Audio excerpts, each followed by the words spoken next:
Hi, I'm Sheela Raju, and I'm a year one semester two student.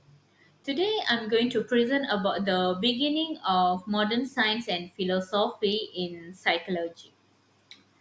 So these are my content. First, I'm going to do the introduction about my topic, and then second, I'm going to explain about interactionism, and then the empirism.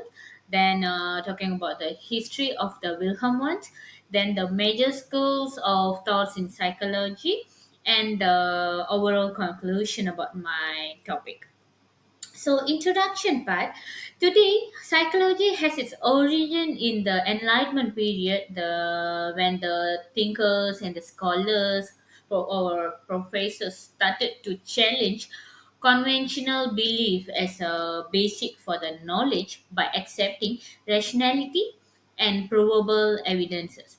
So, new ideas on the nature of human mind and the role of experiences in shaping of human behaviors has been proposed by mainly by our Rene Descartes and John Locke during this period.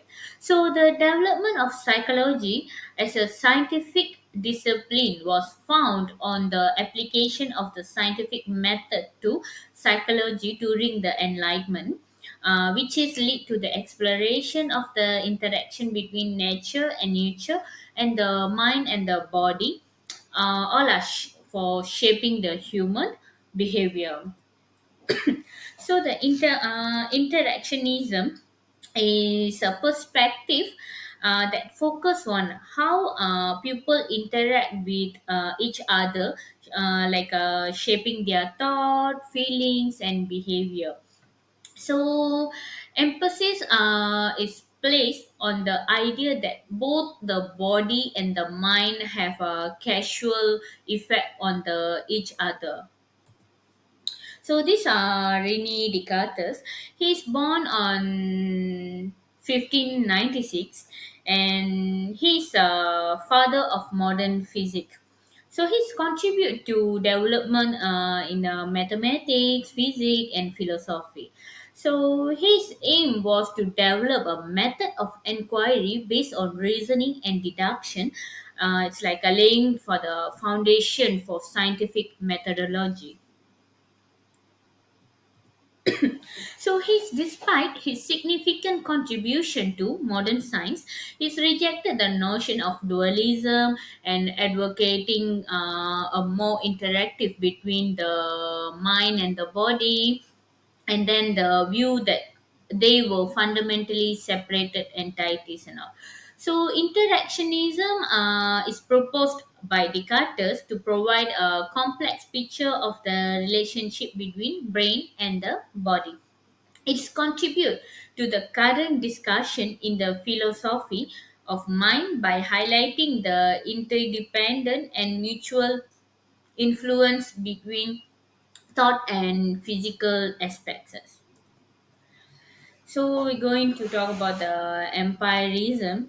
It is a theory of knowledge actually. It's emphasized the importance of experience in obtaining our knowledges. So it's also argued by that sensory experiences and the observation are the source of knowledge. So this is John Locke, and he is wrote on an essay about the human understanding. So, a key figure in empirism was like a famous for describing the mind as a tabulous blank slate. So, he is argue that we are born without any innate knowledge or ideas. So, all of our knowledge comes from the sensory experiences.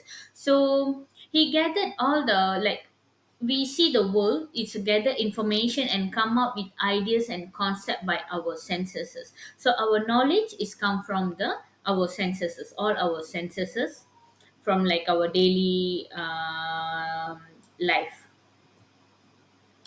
So he was the first to define the self truth, a continuity of consciousnesses. So the concept of mind was introduced by Locke, as a tabula rasa or the blank sheet of paper. This metaphor indicates that the mind is first without inherent idea. It's shaped by experience and feedback from an outside world.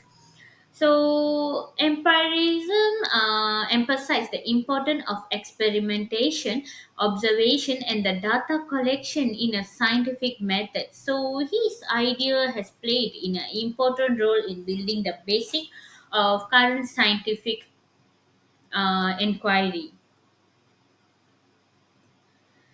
So, we're going for the next is the history of Wilhelm Wundt and the birth of experimental psychology.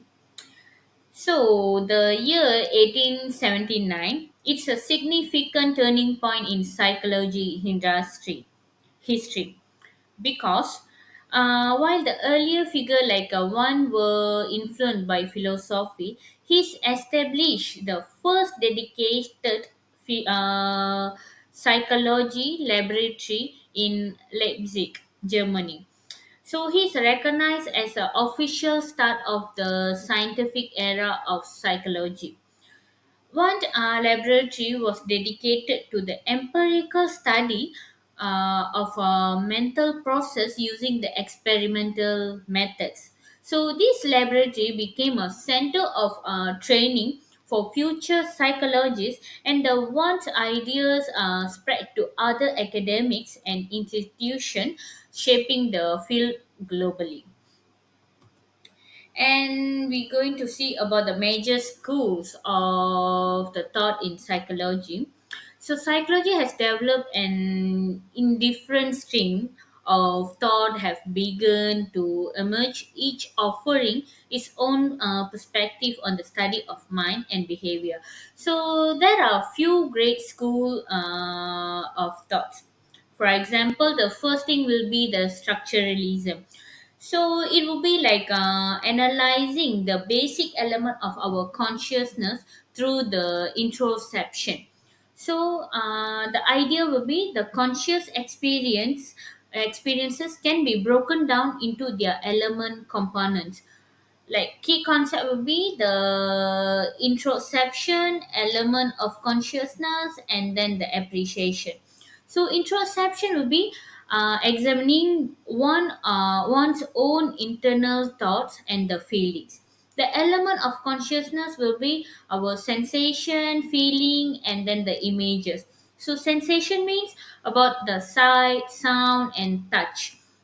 Feelings is the love, pain, and pleasure, and the images will be our mental representation, imaginary things and all, the capturing of our mental images. The apperceptions is the process of combining this element into meaningful experiences. The second will be behaviorism. So, behaviorism is studying observable behavior, and it's environmental influences.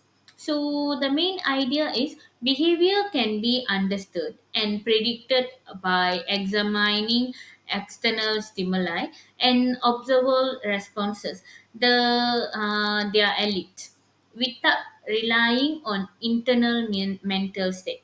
The key concept will be the stimulus, responses, conditioning, and then classic of conditioning, and then operant conditioning. What is stimuluses? Any environmental event that trigger a responses. For responses is the observable behavior emitted by an individual responding to the thing. And then the conditioning is we are learning through the associating of the stimulus and response, the both things. And then the classical conditioning is learning through the pairing of a neutral stimulus with the natural occurring stimulus that elicits responses, like our Pavlov theory. And then the operant conditioning is learning through the consequences, like punishments, like giving a punishment, like a behavior followed by reinforcement are more likely to be repeated. And then for example, the skinner's pigeon. So These theories all we learned from the previous semesters. Now, operant conditioning things. The third thing will be the Gestalt psychology is mainly focused the emphasizing the organization of stimuli into the whole rather than analyzing the individual components. So the ideas is perception involve the holistic processing and the mind actively create meaningful pattern from the individual sensory element. So there are few key concepts. First thing would be pregnance and law of closure, figure ground the distinction and isomorphism. So, the pregnancies will be the tendency to perceive stimuli in the simplest and the most stable way possible. Law of closure is we have the nature tendency to complete incomplete figure of pattern, and then the figure ground distinction is our perception separate foreground object from the background. So, isomorphism is like the organization of our sensory experience, reflect the organization of the stimulating environment. And the following will be the psychoanalysis.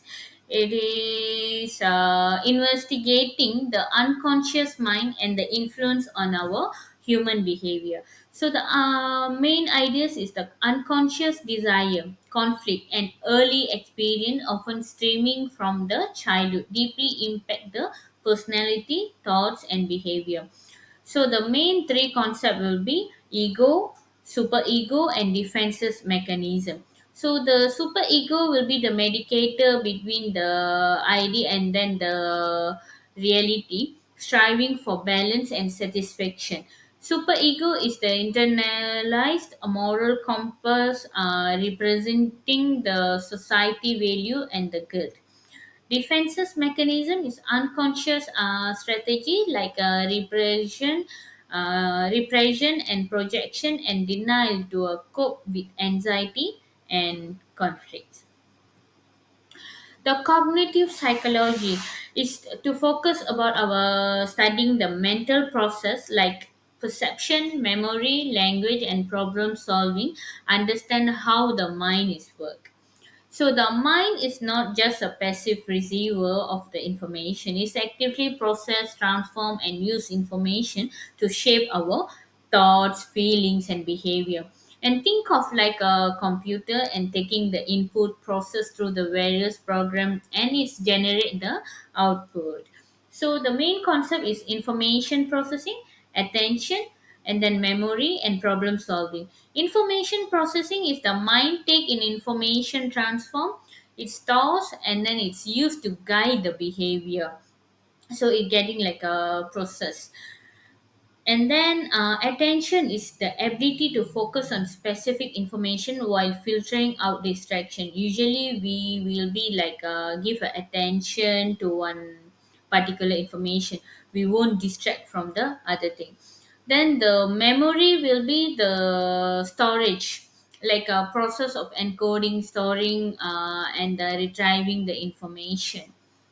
And then the problem solving will be the process of finding the solution to challenges, like we receiving more on problems and also the cognitive psychology will give us idea to solve the problems. So from our conclusion, the emergence of modern science and philosophy in psychology has led to a significant shift in understanding the pupil behavior and cognition. It's like Wilhelm Wundt and the advent of structuralism laid the foundation for systematic experimentation in introspective analysis. Not only did the era introduce a scientific method for studying the mind, but it's also laid the foundation for variety of psychological perspective that continue to shape our understanding of the complete working of the human mind, and the origin modern psychology have paved the way of continuous exploration, shaping the discipline into the its current form. Thank you.